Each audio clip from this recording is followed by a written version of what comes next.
Hey guys, Yankee here, and today I'm going to be giving my thoughts on Justice League International Book 1 Born Again, written by Keith Giffen and J.M. DeMatteis, with art by Kevin Maguire and a few other people.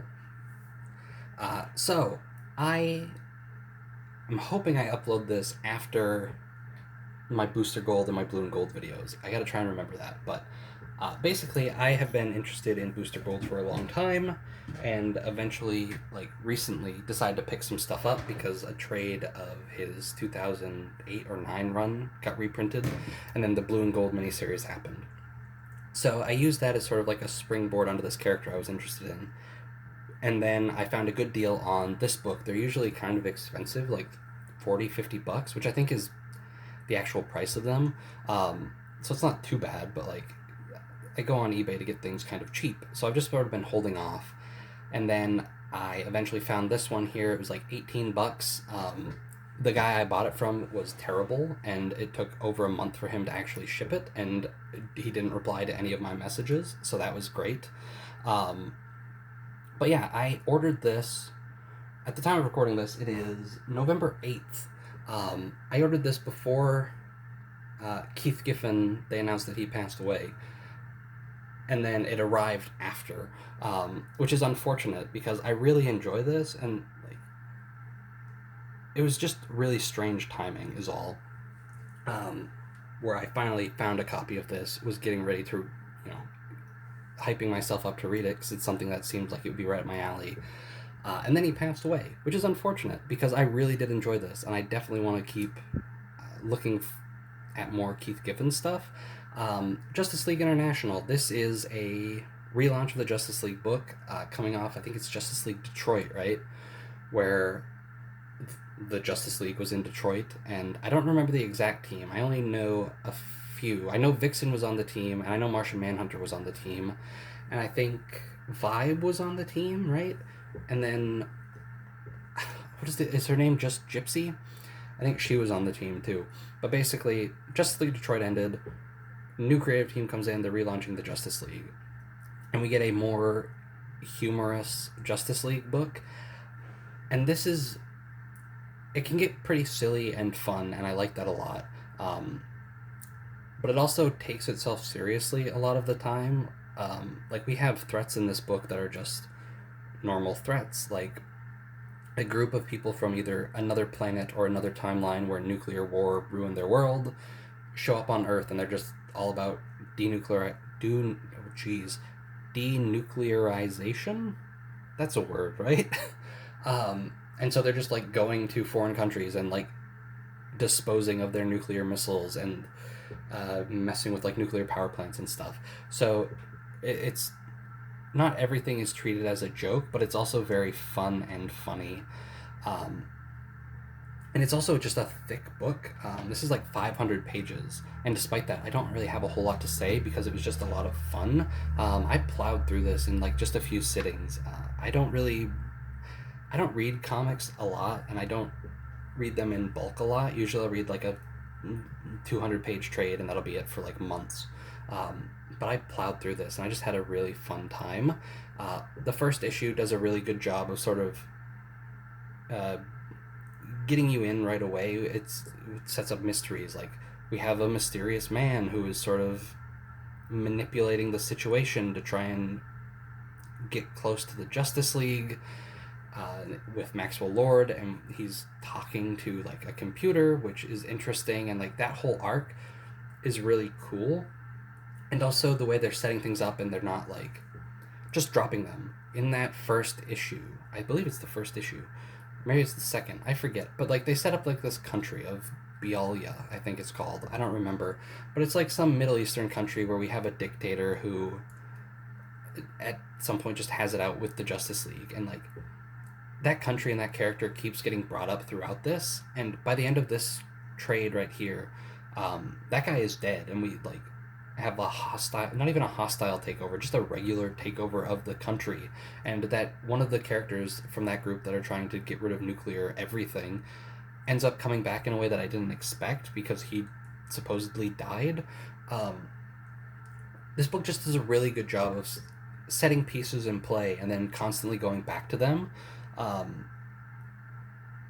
and the way like Maxwell Lord is sort of manipulating everything on behalf of this computer, and how that sort of comes into play, and then him needing to make a choice of continuing to do the bidding of this AI or trying to seriously help the Justice League and sort of be more heroic.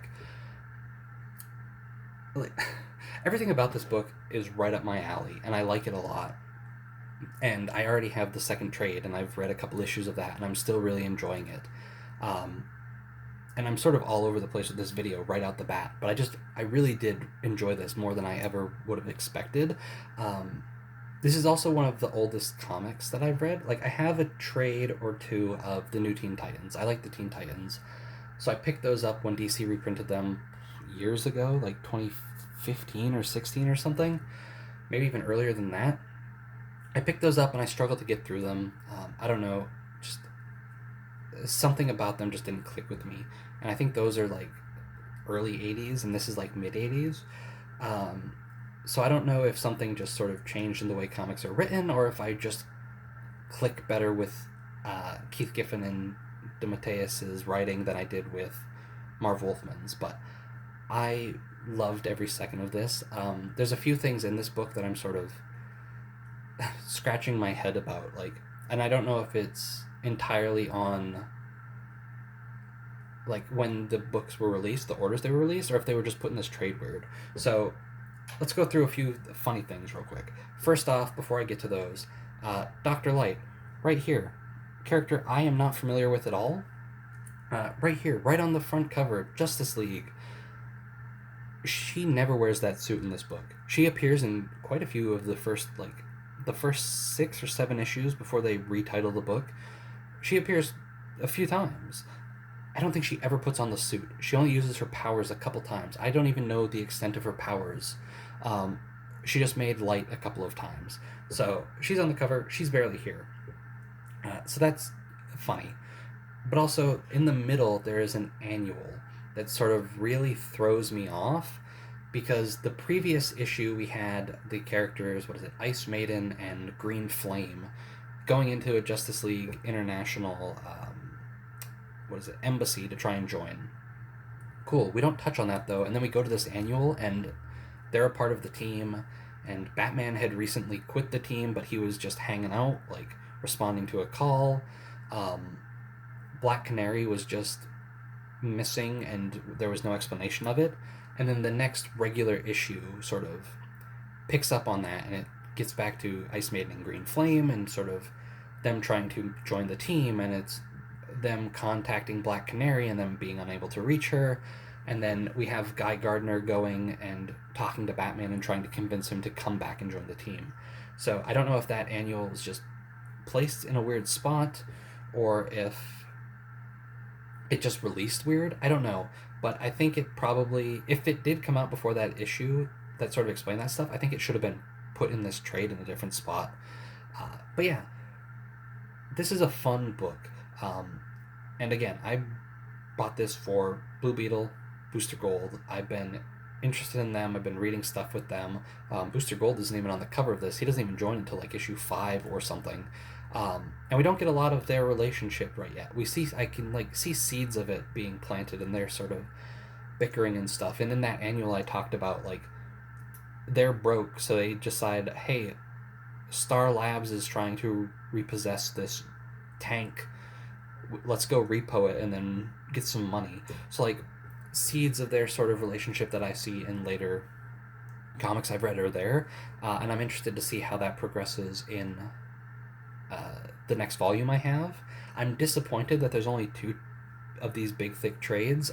I know there's 3 omnibuses, and these 2 trades that I have collect are basically the whole first omnibus, right?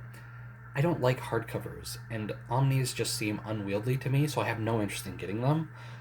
So these 2 trades are basically where my reading this ends, which is unfortunate, but it was a lot of fun. Like, we get a few shakeups in the team, like we get a rename of the series after like issue 5 or 6, so it's just Justice League, and then it becomes Justice League International, and Captain Marvel's there for a little while, and then he leaves the team. Black Canary, as I say, disappears towards the end. Dr. Light doesn't really play much of a role after a while. Dr. Fate dips, and then like Booster joins, and then we have Green Flame and Ice Maiden joining, and the team is evolving constantly, and I like that a lot. Um, though I hope we do get a consistent core team at some point. Like I assume Blue Beetle, Booster Gold, Guy Gardner, and they're going to be here for a while. Um, I was a bit worried that Batman was going to leave. I'm not a huge Batman guy, but like he works really well on the team. Martian Manhunter being the leader is cool. Like I just really enjoy this book. It's fun in a lot of ways that I want out of a comic, but it even skews further than I see in most superhero comics, right? Um, like my favorite issue in this whole thing, I think it's I don't remember which number it is exactly, but it's after they renamed Justice League International. It's not that first issue with that name, it's the second one where they're setting up their embassies. They have one in New York, they have one in Russia, they have one in Paris. And so the New York one is just garbage and falling apart. Martian Manhunter falls through the ground. Captain Atom, who has joined the team at that point, accidentally trips all the power, like screws up the electricity that Mr. Miracle was setting up. Mr. Miracle demolishes the building by trying to land a jet on the roof, because that's just what you do. This is a superhero like secret base. You land it on the roof and it just caves in. And then we have the Russian one, which is just full of like wires, and they're just trying to like spy on them. We get Russia has like their own superhero team, like Rocket Reds. Cool. They all wear the same costumes, so they're not really distinct. It's like like I don't know, like the Nova Corps, right? Like how they all have the same costume and stuff. They're interesting. The thing that happens though is this happened in the Flash book I just read recently too. In the middle of this, there's just an event. What is it, Millennium? And so we get 2 issues in this that are event tie-ins that make no sense without the rest of that event. So like the first issue is them on their ship, and they're like, oh no, the Manhunters, not can be confused with Martian Manhunter, are attacking, and who knows who could be a Manhunter. And then the Rocket Red that joined their team just rips off his mask, and he's like, it's me, I'm a Manhunter. It's like, okay, you've been here for 5 minutes, I don't really care. And then we just get a new Rocket Red a few issues later, who I like how they bring him back in. Like earlier in the series, they had a run-in with the Rocket Reds and they fight, and Black Canary kicks one of them and knocks out his tooth. And so when the new Rocket Red shows up, it's just a guy missing a tooth from that issue. So things like that, where I don't know if that was planned, that they wanted to bring him into the team and then they just put somebody random in to be a Manhunter for that event, or what. But I think that's cool, like a good callback to that. It's sort of, again, things are being set up and constantly being brought back, and it makes for a very fun read, especially in bulk. And then the second event tie-in introduces the character Nort, a Green Lantern who's like a dog man, who's just like incompetent and only got into the Green Lantern Corps because his uncle was a Green Lantern or something like that. He's a lot of fun. He plays a role much more towards the end of this. Like right, the cliffhanger for this volume is Mr. Miracle gets kidnapped and is being taken away, and so Nort shows up to sort of help. And he's fun. Again, all the characters are so fun. One of the things I dislike about team books, and this is prevalent here too, is because we have this full team of superheroes, it doesn't feel like they just feel like the superheroes. We don't get to see much of like their personal lives and stuff. And I think that's an important part of superhero stuff for me, is the balancing of superhero and just regular. They touch on it a little bit in this as best they can, but I think they do a very good job in this by having just human characters being part of the team. They aren't superheroes. What is this guy right here? Oberon. He's just like Mr. Miracle's manager. I'm not familiar with this character. I know who Mr. Miracle is, but I've never heard of Oberon before. He's just hanging out, running like the computers and stuff. I think he's cool, and just having him around adds to the book. Max Lord, he almost dies towards the end of this trade and is just in a hospital bed, but I like having him around. I like having non-superhero characters in this book because it helps like ground the team a bit more. Also, Guy Gardner is one of the standouts in this for me. I like him a lot. He is terrible.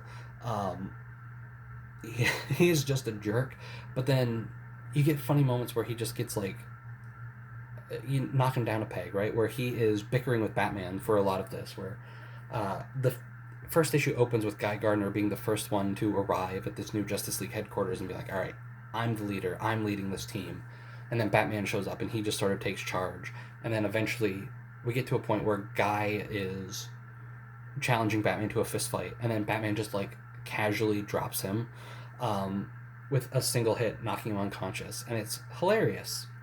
But then we have like this weird arc where Guy has brain damage and he just like hits his head and then he's just like a completely different character. Um, it's weird. I like what they're doing with Guy Gardner. He was a lot of fun. And I'm interested to see what happens with all of these people in the next volume. I'm hoping we get sort of a more stable team at some point. From the looks of it, though, it looks like we're getting a lot more characters, which it'll be interesting to see how they balance that. But yeah, this was a whole lot of fun. This is probably one of, like, I've only read this first chunk, and I'm only going to have 2 trades of it, but, like, this might be one of the most enjoyable comics I've read. It's just so fun, so silly, but also serious when it counts, right? But yeah, this video is way longer than I thought it would be. It's good. I like this a lot. And if you get a chance to check it out and you haven't before, give it a read. But I'm sure everybody's read this, right? Like, this is a very popular run. But yeah, those are my thoughts on Justice League International, Book 1, Born Again. Thanks for watching, and I'll see you guys next time.